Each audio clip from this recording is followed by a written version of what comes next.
Mayor and Supervisor join us now. Welcome. It's nice to have you. Hey, thanks for having us. Chris, when we sat down with you and Michael in December, a few weeks before you were sworn in, you both said resolving these lawsuits and improving the relationship between the town and city were priorities for you both. 100%. And you started meeting in late January and held meetings every single week. You said by the second meeting, Yes. you had the framework ready to go. Yeah, by the second meeting, there were options on the table, viable options, not just throwing things out there, but it was a very clear. What if we started with this solution? And it was an actual solution, and that really started to also set the tone for the next meetings after. Now to have an agreement within just a couple of months, is that Yeah. surprising to you that you were able to work out the differences and have this agreement this soon?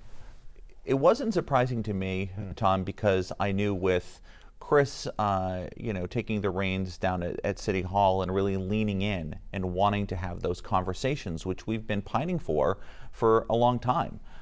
Some of the solutions came from a position that we've had at the town for a long time. It really was about getting in the room and having those conversations so that we could find ways to collaborate and ultimately find a compromise. And Chris was a great partner. It's been enjoyable. So this resolves everything? How soon? Within about a 90 to 120 day period. So the city will no longer challenge the disputed amount it believes it's owed under the pilot agreement for Falcon Seaboard? Correct, and that was part of the whole package was to dismiss the litigation, dismiss the legal cases, make sure that they don't come back. And part of this process is to also set us up for future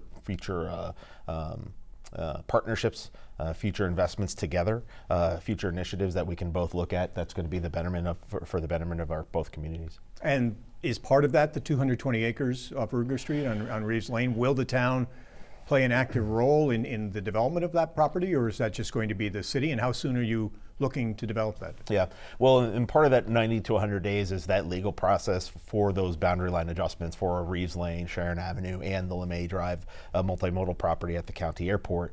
Right now, there's real no clear plans on what that development may look like, but we do have that shared agreement where we're building in shared planning in those compatibility zones, Ruger Street, Upper Cornelia Street, Tom Miller, any place where we border each other, that we can start to develop in, look the same and grow the same and expand in the same way. So nothing concrete as far as plans for that property yet? Are you out actively soliciting businesses? I wouldn't say actively soliciting. There have been some interests that have come to the city, but nothing that we can act on.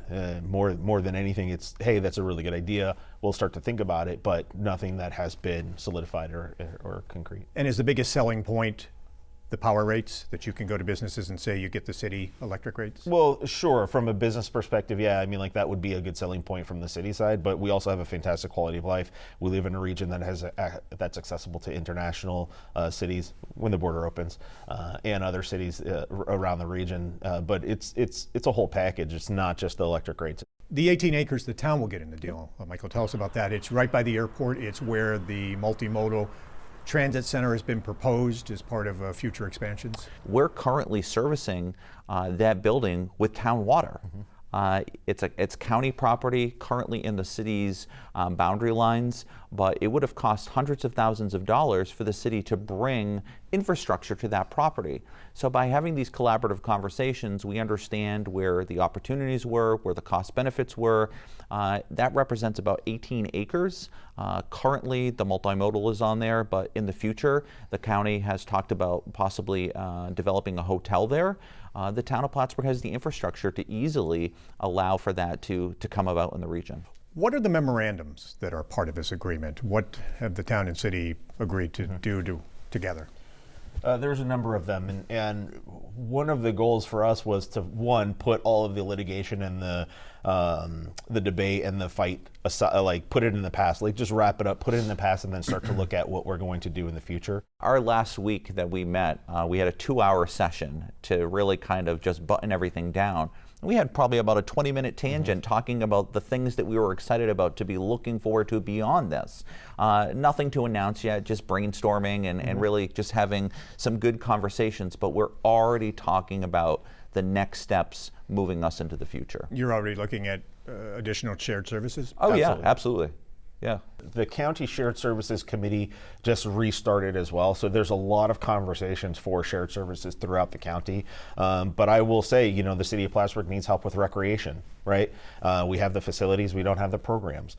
So there's things like that that we are exploring and trying to figure out and navigate. As we begin to emerge from the pandemic, we certainly hope that's going to be the case. Are you looking together at places like City Beach? City Beach was closed the entire season last summer. Are you planning to reopen this year? Yeah, the City Beach will be reopened this year. We've been and continue to do a significant amount of work at the beach, cleaning it up, fixing up the bathhouse. We're tearing down one of the older buildings that has a hole in the roof. We're looking at tearing down the other bathhouse, and just really preparing for the next phase of that development. City Beach, Mayor's Cup, Battle of Plattsburgh celebration. Are you hopeful that all of these will be back on track this summer for both the town and city?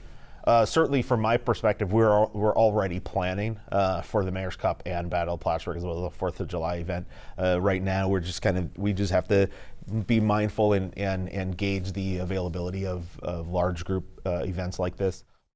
More than a year now into the pandemic. How are the two communities weathering this? We know obviously both have been hit hard by the closure of the Canadian border for a full year now, losing all of those tourists and those dollars coming in. The good news, the transportation manufacturing kept going. Yep.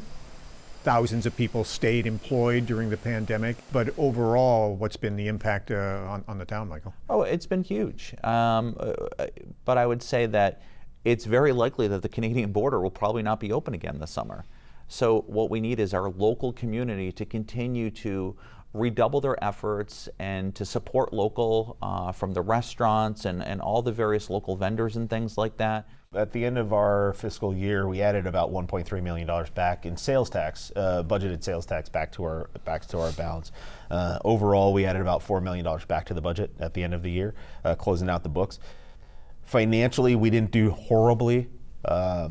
You know, we had a projected of 20 to 30% loss in sales tax. We only saw a 3% loss in sales tax, even though we budgeted lower. Downtown, we saw about 5 new businesses open during the pandemic. Right? Like to me, that's like, wow, this is amazing. It appears almost certain that it will be at least late in the summer, if not the fall, before the border reopens. So the beach will feel the impact. The marina downtown, as we saw last year, 80 to 90% of the boats never got into the water, and that may very well be the case. So the impact may still be felt for several more months to come. There were concerns about the financial impact. Did the American Rescue Plan provide help to both the city and town? Yeah, so I think the American Rescue Plan really was the thing that moved things forward in a positive direction because you know, the state benefited from it, and then the local municipalities benefited from it.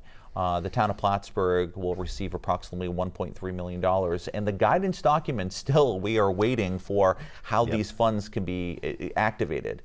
So we've had a lot of questions. Well, how are you going to spend those funds, and you know, what are you going to do with them? Stay tuned because we're still waiting on that information. We're still waiting on the guidelines. We've had some loose guidelines that says, budget back what your departments have lost, as well as invest in infrastructure. We just don't know what that looks like.